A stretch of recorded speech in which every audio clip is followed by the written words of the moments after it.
Assalamualaikum warahmatullahi wabarakatuh. Makin pas, makin pasti, Pas FM Pati. Selamat pagi Mitra Pas, apa kabar Anda di pagi hari ini?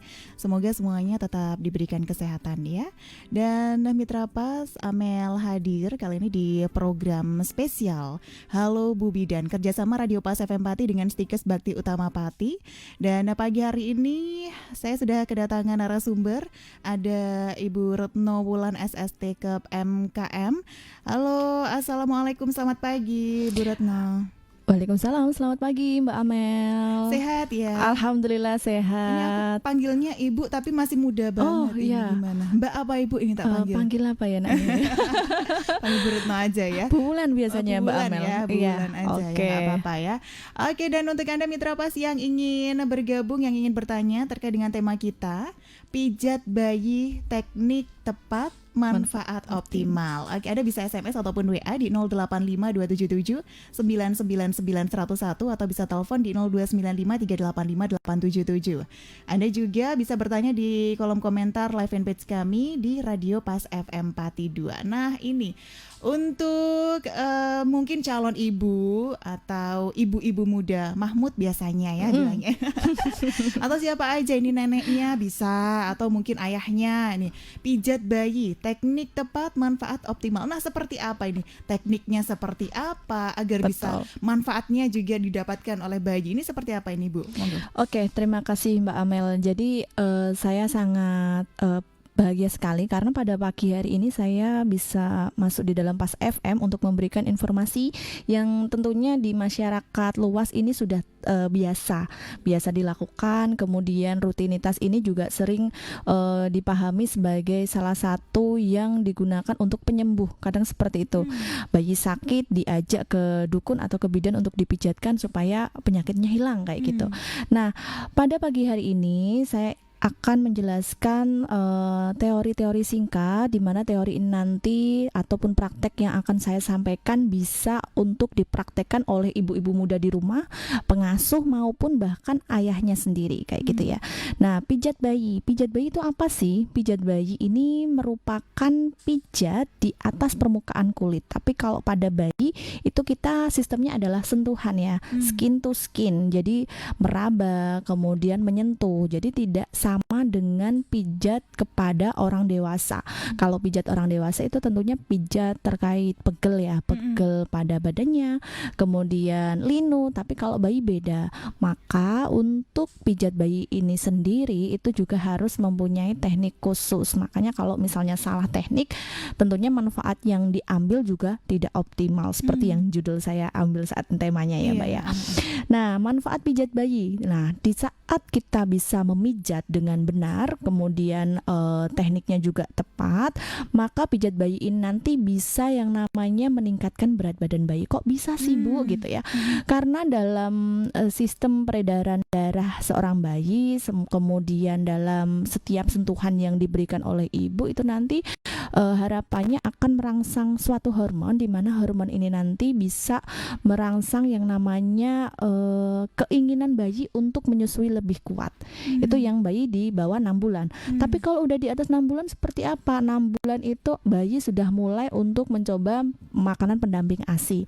Maka untuk pijat bayi ini nanti juga akan membantu si bayi gampang lapar, mudah lapar, sehingga rasa ingin makan itu sendiri dia akan terus menerus sehingga akan meningkatkan berat badan bayi itu sendiri.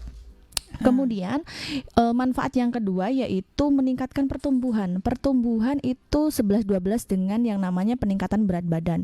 Kalau ada peningkatan berat badan berarti indikator pertumbuhan itu tercapai. Maka salah satu manfaat yang lainnya yaitu meningkatkan pertumbuhan. Yang ketiga, daya tahan tubuh. Nah, yang saya sampaikan di awal kan ini ya Mbak Amel, bahwa pijat itu bisa yang namanya menyembuhkan. Tadi kan seperti itu.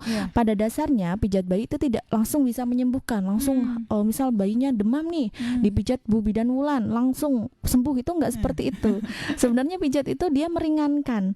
Awalnya dia demam, kemudian dipijat itu nanti akan meringankan demamnya, meringankan rasa misal seseknya. Jadi kalau saya sendiri di rumah itu kebetulan kan membuka yang namanya baby spa, mom spa gitu.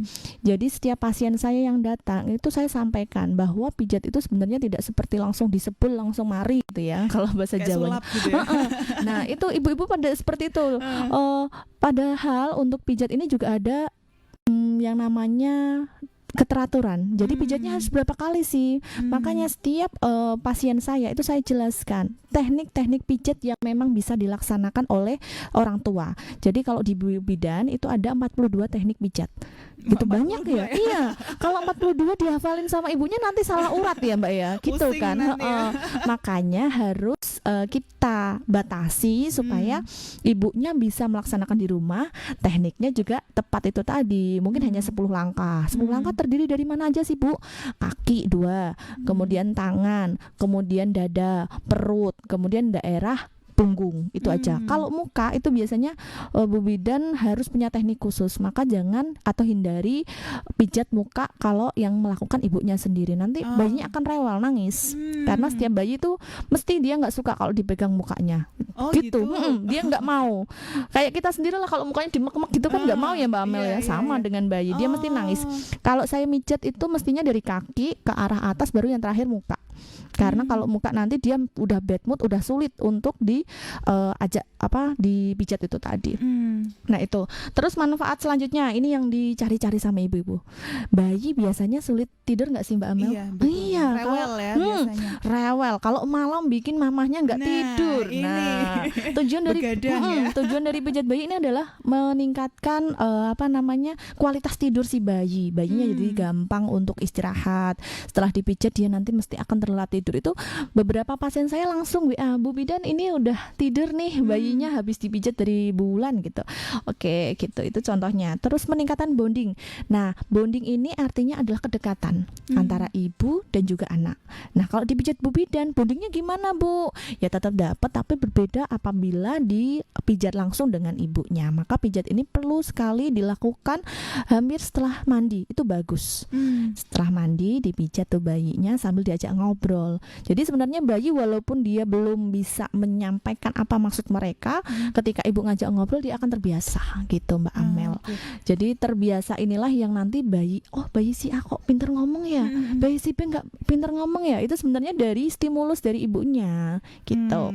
Terus untuk selanjutnya yaitu yang terakhir manfaatnya adalah meningkatkan produksi ASI. Nah, ini yang jadi masalah terus Mbak. Ini berarti untuk ibunya atau untuk bayinya? Produksi ASI ini untuk ibunya, nanti kan bermanfaat ke bayinya juga. Meskipun bayinya yang dipijat? Betul, kan tadi bayinya dia dipijat nafsu makannya bertambah.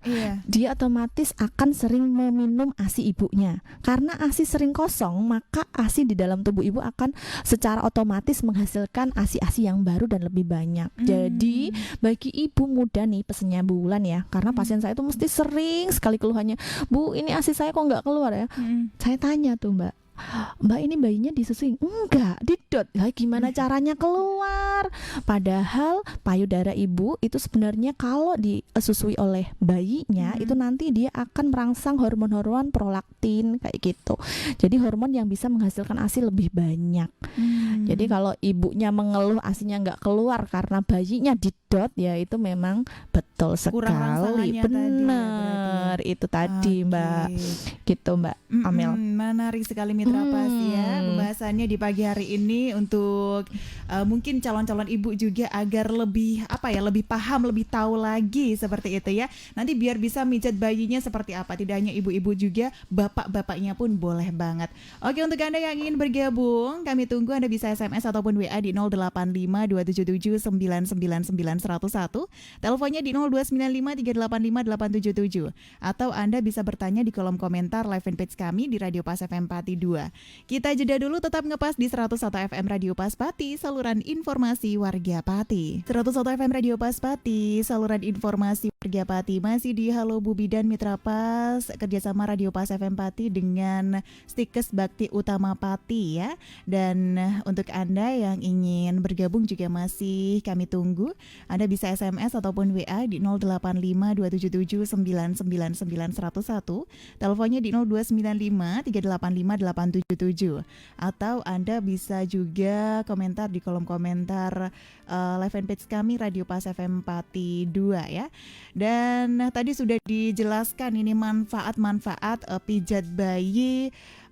Yang seperti apa manfaat dari pijat bayi itu banyak sekali ternyata ya Bu Wulan ya, manfaatnya, dan juga ternyata caranya juga banyak tadi sudah disebut. Nah ini kalau misalkan ibu-ibu bagaimana untuk pengen mencoba sendiri Mbak di Amel, rumah gitu Bu Wulan? Oke, terima kasih Mbak Amel. Jadi kalau mau memijat sendiri itu nanti persiapannya apa saja sih kan gitu ya Mbak Amel ya, karena ibu-ibu muda di rumah jangan pernah melakukan pijat tanpa memperhatikan hal-hal yang saya sampaikan ini. Nah, yang pertama persiapan yang harus dilakukan itu adalah waktu. Seperti yang saya singgung tadi bahwa selesai mandi itu bayi dipijat. Karena apa? Dia fresh gitu kan. Jadi waktu ini kita harus sesuaikan. Jangan waktu tidur dipijat, bayinya ngamuk ya kan Mbak Amel ya, nggak mau dia gitu. Jadi jam tidur terus jam makan gitu, nah itu jangan. Jadi paling bagus ya setelah mandi atau sebelum mandi juga bagus. Yang penting bayi dalam kondisi fresh dan tidak sedang habis makan atau minum ASI. Takutnya apa? Takutnya nanti bayinya bisa muntah itu. Terus kita siapkan juga ruangan. Jadi kalau di rumah nggak harus ruangan itu sepi, karena kan kadang kita di rumah itu ada keluarga banyak ya. Yang penting ruangan itu memang terkondisikan bayinya nyaman dan terbiasa di situ. Kemudian kita siapkan alat-alat.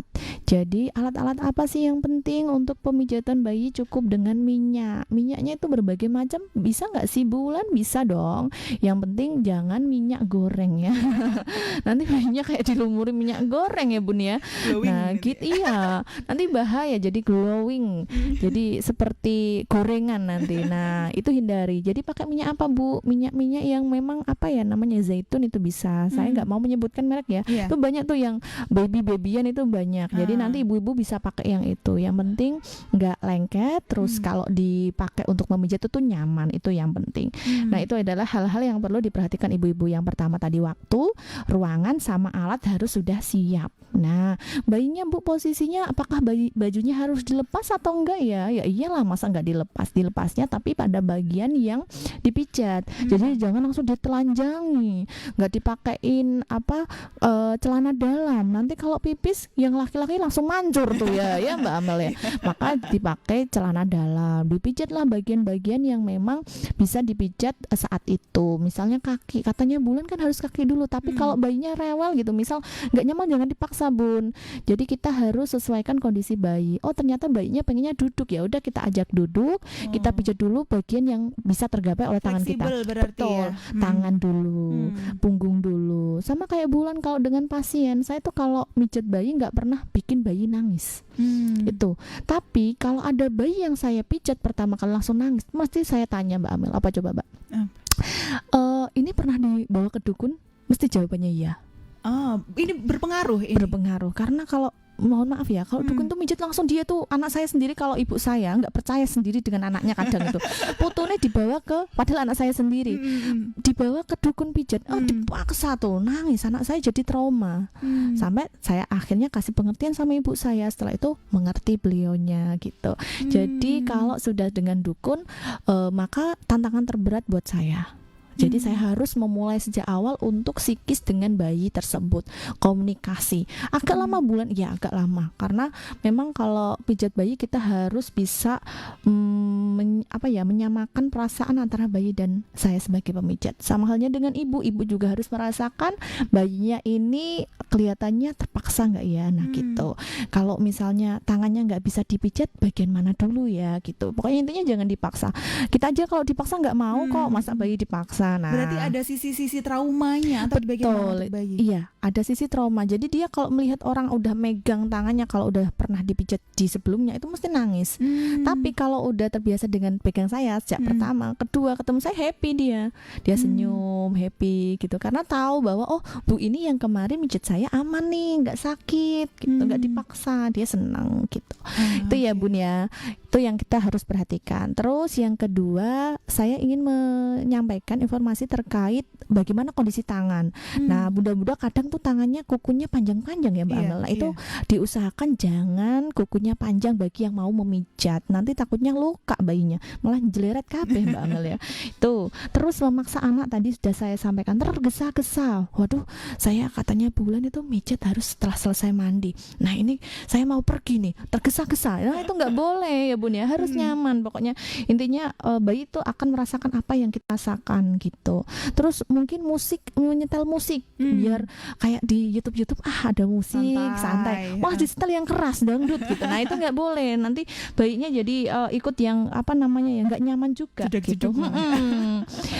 Itu yang diperhatikan. Terus bayi sedang yang tadi saya sampaikan ingin tidur, terus habis makan itu jangan dipijat kayak gitu ya. Terus kita lihat respon bayi. Jadi kadang itu bayi kalau usia 3 bulan ke atas dia tuh udah bisa merespon mata kita. Kita ke arah kanan, dia akan melihat kanan, ke kiri gitu. Jadi kita harus memijat dalam kondisi bayinya melihat kita gitu. Dipanggil namanya. Kadang kalau saya tuh manggil namanya Mbak Amel. Misal bayi Tio, halo Dede, bayi Tio, anak yang hebat kayak gitu. Jadi kita selalu memberikan energi positif ke bayinya. Jadi percaya bahwa bayi ketika kita ajak komunikasi dia itu mengerti kalau digunggung. Apa bahasa Indonesianya Mbak? Gunggung itu apa ya? Apa ya? Dikasih pujian. Bener ya? Dikasih pujian itu dia akan merasa, mengerti. Jadi bayi Tio itu hebat ya, sehat gitu. Jadi saya tuh kadang kalau dilihat ibu-ibu yang Bu Bidan Wulan ini cerewet ya, tapi sebenarnya itu juga perlu gitu. Jadi kalau diem bayinya malah aneh, ini bidannya ini bisa apa enggak gitu ya. Nah itu. Terus itu yang perlu kita lihat respon bayi. Terus bayi itu kadang kalau dipijat senyum senyum sendiri. Nah itu juga respon yang baik untuk kita Mbak Amel, respon. Nah gitu ya. Jadi kita harus memperhatikan seperti itu yang harus diperhatikan ibu. Terus selanjutnya kita praktek pijat gitu ya Mbak Amel. Sebenarnya kalau saya biasanya jadi narasumber itu kan memang di syuting ya. Ini di syuting juga ya? Di Facebook ya? Oke. Di Facebook itu nanti berarti gini Bun. Kalau misalnya kita melakukan pemijatan seperti yang Bulan sampaikan, kita mulai dari kaki dulu. Kakinya gimana sih Bu? Kita biasanya pernah memeras kelapa nggak ya? Memeras baju aja. Memeras baju kan seperti ini ya Mbak Amel ya. Nah itu sama dengan kaki. Kita peras seret dari paha. Enggak. Jadi dia dari paha kita langsung muter kayak gini. Mana ya? Nah ini contohnya. Ini ya. Ini kan kaki. Nah gini lingkar gini Bun. Itu adalah cara yang ringan. Jadi seperti memeras baju. Tapi jangan ditekan. Seperti yang Bulan sampaikan, kita tidak boleh melakukan penekanan benar. Harus sentuhan aja. Setelah itu langkah kedua yang paling mudah adalah telapak kaki bayi. Telapak kaki bayi ini sebenarnya banyak saraf yang manfaatnya itu luar biasa Mbak Amel. Jadi Mbak Amel kalau nanti punya baby yang kedua ya, nah misal ada gangguan pencernaan, itu nanti telapak ini bisa dipijat langsung dia bisa BAB lancar. Itu ajaib sekali. Nah itu nanti bisa 1 titik. Jadi telapak ini ada 6 titik, dipijat aja di 1 titik atas, tengah, bawah. Itu di kaki. Di kelingking berarti. Bener. Terus yang kedua itu adalah di perut. Di perut itu sebenarnya bahaya kalau nggak perhatian. Jadi saya kasihkan yang di bawah ini namanya pusar. Itu dia searah aja. Searah kayak gini. Namanya vertikal ya. Iya bener ya Mbak ya? Ya vertikal ya, kayak gini. Terus itu adalah di perut. Kemudian langkah selanjutnya adalah kita ke arah bawah. Ini masih di perut ya? Perut, masih di perut, ke arah bawah gini. Udah 4 langkah ya Mbak Amel ya. Sekarang ke dada. Dada itu ada jurus lagi. Cara dimana kita harus meletakkan tangan kita di mana sih dada itu Bu? Ada puting bayi, di antara puting bayi aja cekungan di tengah. Nah itu kita puter-puter aja. Nah ini biasanya nanti bisa meringankan batuk pilek di situ. Kalau benar. Nah itu. Terus habis itu kita kasih sama halnya seperti yang di jurus di perut tadi, di dada juga sama. Kita kasihkan yang sejajar horizontal aja. Udah 6 ya Mbak. Wah. Banyak, ada 42, tapi Bulan hanya kasih yang 10 aja. 6, kemudian dilanjutkan ke tangan. Tangan jurusnya itu sama dengan di kaki. Jadi ibu-ibu nggak bakal lupa. Kalau kaki tadi diperas, tangan juga sama diperas. Kemudian telapak tangan ini juga sama dipijat di 6 titik berbarengan. 2 titik, terus 2 titik lagi di bawahnya, 2 titik lagi di bawahnya. Itu udah 8 ya. Bunda-bunda nanti kalau kecepetan minta sama Pas FM Bulan bisa masuk ke sini lagi. Betul banget. Promosi terus ya Mbak Amel ya. Boleh. Iya, atau nanti kunjungi Facebooknya Bulan, itu juga ada kok ya teman-teman ya. Terus yang terakhir, 2 terakhir Mbak Amel, yaitu di mana tadi Mbak? Sudah tangan. Punggung. Oke, punggung gimana Bu caranya balikkan bayinya di punggung, kemudian kita raba bayinya, kita sambil jalan aja dulu gitu. Jadi enak. Jalan dulu. Itu adalah kita letakkan di tulang punggung, bukan di pinggir-pinggirnya, tapi di pas di tulang punggung. Jadi saat dari bawah ke atas. Setelah itu baru diusap. Udah deh selesai. Bundanya cukup itu aja. Nanti kalau muka ingat bayinya akan ngamuk ya. Kalau muka kalau nggak kompeten itu tadi. Jadi cukup di kaki, perut, dada, tangan, punggung. Udah 10 langkah aja. Udah cukup. Udah cukup. Nah, ini masing-masingnya berapa lama? Hitungan aja ya. Kalau lama itu nanti kelamaannya paling nggak minimal 30 kali. 1 2 3 4 5 gitu. 30 kali gerakan. Itu yang pengen. Ya? Tapi kalau misalnya Bu kok terlalu lama ya, 10 kali bisa, 3 kali bisa, kan kita bisa akumulasi. Bu, tadi saya tuh ya pagi tak mandikan, tak pijat 10 kali, nanti yang kedua 10 kali, terus yang ketiga 10 kali. Udah cukup belum ya Bulan? Boleh, enggak apa-apa. Yang penting ingat jangan ditekan, disentuh aja. Nanti dijelamer gosong kabeh awake bayine ya Mbak Amel. Kasihan ya. Ini berarti sehari bisa 3 kali ini Bu? Bisa 3 kali, bisa 2 kali. Yang penting ingat itu tadi, jangan ditekan, nanti pada gosong ya badannya, karena bayi sensitif kalau tidak tepat. Iya, menarik sekali Mitra Pas. Dan untuk yang ingin bergabung juga masih kami tunggu ya. Anda bisa SMS ataupun WA di 085277999101 atau bisa telepon di 0295385877. Anda juga bisa bertanya di kolom komentar live fanpage kami Radio Pas FM Pati 2. Kita jeda dulu, tetap ngepas di 101 FM Radio Pas Pati, saluran informasi warga Pati. 101 FM Radio Pas Pati, saluran informasi warga Pati, masih di program Halo Bubi dan Mitra Pas kerjasama Radio Pas FM Pati dengan Stikes Bakti Utama Pati. Dan pagi hari ini kita masih membahas mengenai pijat bayi, teknik tepat, manfaat optimal bersama dengan Bu Retno Wulan, SST Kep MKM, dosen Stikes BUP Mitra Pas. Untuk Anda yang ingin bertanya, yang ingin bergabung ya, Amel tunggu. Anda bisa SMS ataupun WA di 085277999101, teleponnya di 0295385877, atau Anda bisa bertanya di kolom komentar live fanpage kami di Radio Pas FM Pati 2. Sudah ada yang gabung, ini Bu Wulan dari Bu Ina di Pati. Dari usia berapa bayi bisa dipijat? Nah, kalau ibu melahirkan sesar ini apakah ibunya boleh dipijat ini Bu? Oke, pertanyaan yang luar biasa, bagus sekali Mbak Amel. Jadi untuk bayi sebenarnya banyak itu sering pertanyaan seperti itu. Bahkan sebenarnya bayi kapan bisa dipijat itu saat bayi segera setelah lahir. Tapi ada tapinya Mbak Amel. Iya, nggak boleh ibunya, harus berbidan. Gitu, karena apa? Yang pertama adalah tali pusatnya belum lepas. Nah, itu yang bahaya. Nanti kalau salah pijat di bagian perut, tali pusatnya malah bisa infeksi. Maka kita pun sebagai nakes, kalau memijat bayi dengan tali pusat masih menempel, itu ada tekniknya tersendiri, dan itu hanya Bu bidan. Iya, harus menghindari area mana supaya tali pusat tidak terganggu. Kemudian Bu, kalau misalnya ada lagi BBLR. BBLR itu adalah bayi dengan berat badannya tidak normal, Mbak. Jadi di bawah normal, misal 2000 gram, kemudian 2400 gram, atau yang disebut 2 kilo. Hanya 2 kilo itu kan kecil ya Mbak ya. Nah, itu nanti kita ada pijat tersendiri terkait BBLR tersebut, biar berat badannya bisa segera normal ya, naik seperti teman-temannya yang lain kayak gitu. Itu juga ada khusus tersendiri. Makanya nanti Bu, siapa tadi yang tanya Mbak Amel? Bu Ina nanti bisa menghubungi Bulan aja. Nanti kan ini kan sebenarnya konsultasi plus promosi dari usaha saya sendiri ya. Nanti Mbak Amel promosikan nomor saya ya Mbak ya. Bu Ina Nah, nanti kalau ada keluhan terkait bayi, Bu Ina bisa langsung WA bulan aja di 085 740 969 271. Di daerah mana ini, Bu? Ini daerah Kalimulyo, Kijingan, Pati. Ikutnya Kecamatan Jakenan. Tapi saya bisa home care. Gitu, bisa home care. Jadi setelah ngajar di Stikes BUP biasanya pasien saya setelah jam 4 atau sebelum jam 8 saya berangkat kerja. Nah, Sabtu Minggu itu free. Jadi dari pagi sampai sore bulan bisa home care kemanapun. Terus tadi pertanyaan yang kedua untuk sesar ya, Mbak ya. Untuk ibu sesar sebenarnya pijat itu bisa karena kan sesarnya bagian perut, berarti daerah perut kita hindari untuk melakukan pemijatan. Sebenarnya sesar sekarang kan udah modern ya, Mbak ya. Sudah pasca melahirkan aja udah bisa tuh dia mobilisasi itu semacam pergerakan ibu.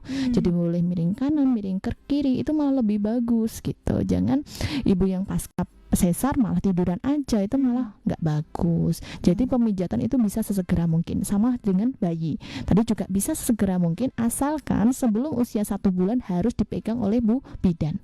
Setelah itu monggo kalau mau dilanjutkan, Bu saya mau pijat sendiri, ajari ya Bu ya tekniknya, itu juga nggak apa-apa. Tapi kadang itu kalau udah dipijat ibunya ada cold and flu tadi, batuk pilek atau apa, mesti larinya ke Bu Bidan lagi karena ada teknik khusus yang mungkin beda tidak bisa lagi, beda lagi. Nanti Bu Bidannya kalau buka perkataan nggak payu dong ya Mbak ya, kalau diajari bulan semua gitu. Itu Mbak Amel. Iya. Nah, ada kondisi-kondisi khusus yang menyebabkan mungkin si bayi ini tidak boleh dipijat atau enggak, Bu? Iya betul. Jadi kondisi khusus seperti halnya sebenarnya kalau demamnya dia terlalu tinggi ya Mbak Amel, di atas 38 derajat, itu sebenarnya kita nggak boleh untuk memijat gitu. Jadi menunggu demamnya reda. Jadi harus dikasih tetap obat untuk penurun demam. Gitu. Tuh, terus nanti kalau misalnya bayinya ternyata ada infeksi kulitnya ada melepuh atau apa juga nggak boleh dipijat, bahaya juga. Nanti dia akan panas, dikasih minyak oles dia akan semakin panas maka semakin sakit. Makanya kita harus memperhatikan kondisi bayi tersebut. Demam nggak boleh terlalu demam itu tadi. Terus kondisi kulit bayinya juga kita harus perhatikan. Nah itu yang nggak boleh. Karena gitu. Kulit bayi itu ini sensitif banget ya. Tapi kalau pijat dengan saya ada minyak khusus. Jadi nggak dari babyan tadi, tapi ada minyak pijat khusus untuk bayi. Jadi itu bikin bayi nyaman, terus meningkatkan berat badan tadi, terus ada yang meningkatkan nafsu makan, terus meredakan batuk pilek, meringankan yang tadi ada kolik nggak bisa BAB dengan lancar, itu juga bisa. Kemarin ada pasien saya yang dia tuh anaknya nggak bisa BAB Mbak, calling saya tuh, Bu Bidan ini bisa nggak Mbak pijat yang apa namanya kolik gitu, apa ya kalau ngomongnya bebelen, bebelen gitu kan. Oh ya bisa. Setelah itu Mbak, setelah saya pijat 2 jam 3 jam langsung dia bisa BAB lancar. Nah itu ya hal yang tidak mungkin menjadi mungkin kalau kita yakin. Sebenarnya kan gitu kuncinya ya Mbak ya. Sama halnya kemarin ada pasien saya yang speech delay. Nah ini ada juga loh Mbak. Speech delay itu berarti ini kan usianya sudah mulai ini ya Bu ya, kalau untuk speech delay itu udah di atas, harusnya 2 tahun udah 2 sampai 3 kata, ternyata bayi nggak bisa tuh. Dia dicoba untuk terapi apa-apa. Nah saya yakinkan sama ibunya harus percaya dulu dengan saya, terapi ini tidak bisa dilakukan hanya 1 kali, itu contohnya. Terus ada lagi pasien saya yang satu, dia nggak bisa jalan di atas usia 2 tahun, seharusnya 18 bulan itu adalah usia maksimal bayi itu berjalan. Ternyata 2 tahun 24 bulan dia belum bisa berjalan. Nah tak tanya lagi, saya harus memastikan, ibunya harus yakin dengan saya, terapi nggak boleh hanya 1 kali, harus 1 paket, 3 kali, kalau nggak 4 kali. Kalau 1 kali percuma Mbak Amel. Itu sama halnya dengan pijat. Kalau kita rutin pijatnya, berat badan itu akan kelihatan. Oh naiknya berapa kilo sih? Seperti penelitian saya kan seperti itu. Jadi terkait pemijatan ini kalau dilakukan rutin akan lebih bagus. Kalau iya tidak itu malah yang tidak bagus. Jadi harus rutin. Berarti ibu ini harus tahu maksudnya bayi umur sekian harus sudah bisa seperti ini, bayi sekian. Kalau misalkan loh bayi saya udah 1 tahun lebih, 1,5 tahun kok belum bisa jalan atau belum bisa bicara, ini berarti kan ada tanda-tanda keterlambatan perkembangan. Nah itu sebenarnya bisa dibaca ibu di buku pink Mbak Amel. Jadi posyandu itu sebenarnya kegiatan yang sangat-sangat bermanfaat asalkan ibu memang datang bukan hanya untuk menimbang ya. Saya sendiri sebagai ibu balita, nah kalau ke posyandu mesti ibu-ibu tuh pada Bu, saya nimbang udah pulang tuh, dapat jajan pulang. Kan? Padahal di posyandu itu ada 5 meja, di mana meja ini ada manfaatnya sampai dengan nanti meja terakhir yaitu penyuluhan dan pemberian vitamin kan kayak gitu. Nah, di penyuluhan inilah yang penting. Ibu akan diajari di dalam buku KIA, buku pink di bagian belakang. Sekarang itu ada satu buku tapi ada 2 bagian. Bagian ibu, terus yang satunya bagian bayi. Jadi bagian bayi kan untuk nimbang itu ya? Iya, betul, bagian bayi. Terus di situ ada selain menimbangan juga ada stimulasi apa yang harus ibu lakukan. Jadi ibu bisa membaca di situ. Dan sekarang banyak YouTube kok Mbak, YouTube terus apalagi itu banyak dikonsumsi oleh ibu-ibu muda yang pengetahuan itu bisa diaplikasikan dengan bayinya sendiri. Oh, bayi saya usia segini kok nggak bisa ini ya. Nah, itu udah ketahuan. Jadi kalau nggak distimulus bayi juga nggak akan gerak. Benar kan Mbak Amel? Betul. Ibunya harus apalagi aktif, ya, apalagi kerja kayak Mbak Amel kayak gini, bayinya nggak terkontrol kan di rumah. Nah, makanya kalau saya kerja kayak Mbak Amel kayak gini, dulu itu saya prinsipnya adalah mandi itu harus dengan saya pagi. Jadi berangkat saya misal jam 7 jam 6 berarti anak saya harus sudah mandi dengan saya, makan dengan saya.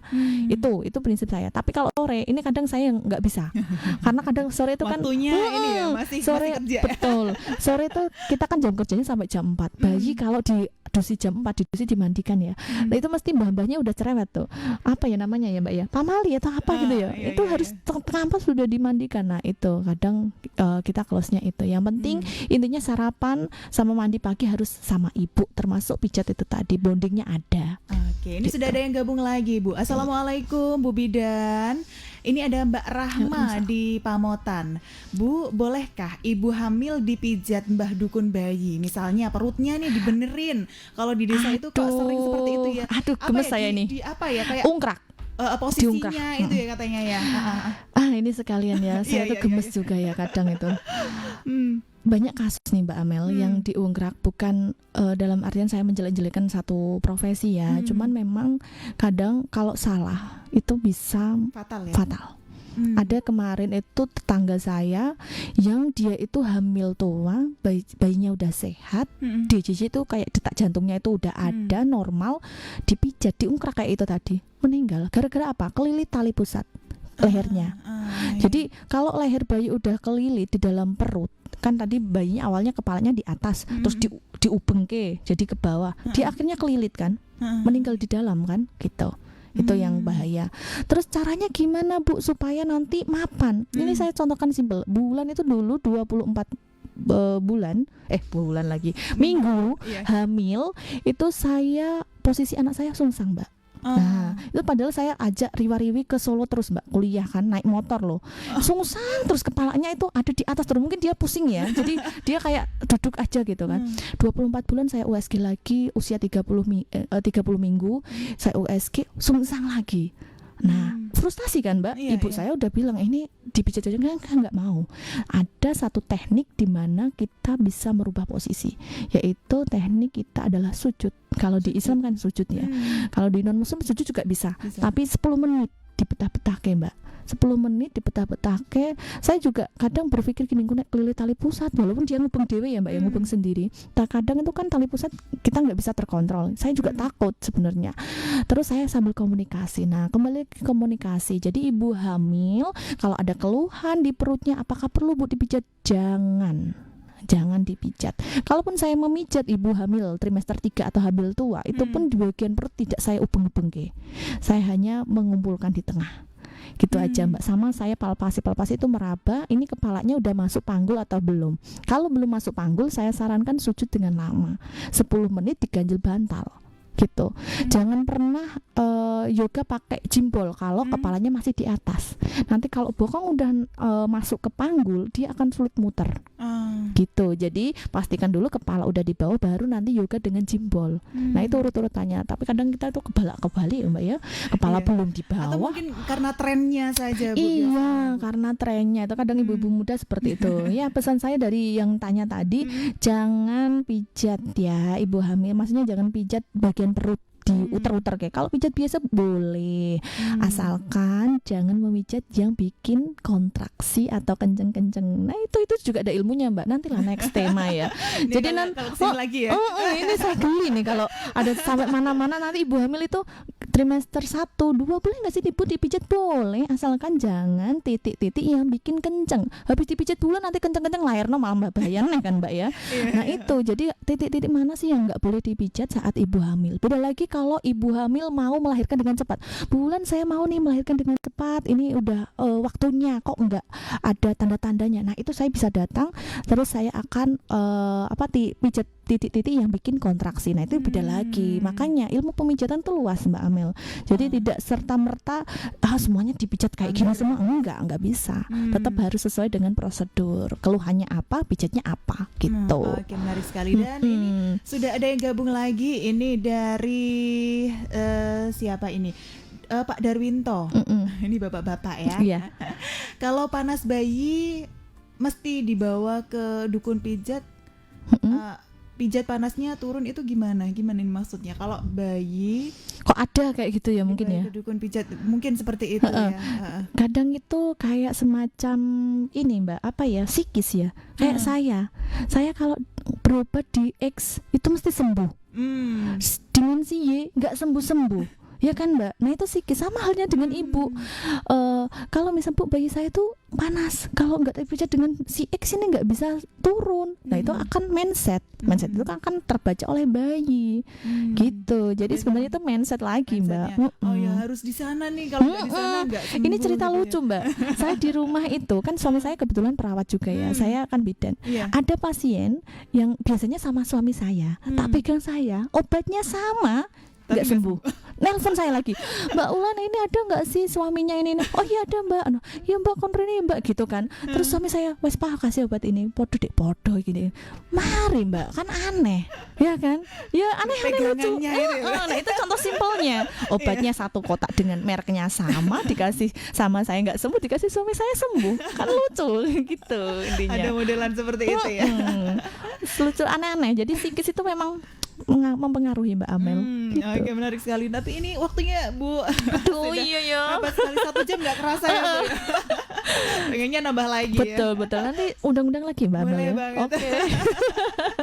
Kesimpulannya monggo Bu, closing statement. Kesimpulannya oke. Untuk pijat bayi ini sebenarnya adalah pijat yang bisa dilakukan oleh ibu, keluarga ataupun pengasuhnya. Asalkan adalah tekniknya tepat, tentunya manfaat yang akan didapatkan juga optimal. Intinya kita harus memperhatikan bayi kita, jangan mengabaikan. Sesibuk apapun ibu, itu adalah penting untuk saya sampaikan kepada ibu-ibu muda. Setiap ibu mesti kerja.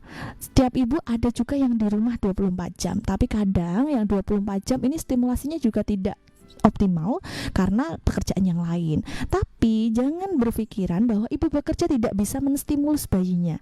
Seperti Bulan itu bisa menstimulus anak saya dengan yang terbaik asalkan kita meluangkan hanya waktu 1 menit saja minimal dengan bayi, dengan kita memperhatikan tanpa HP.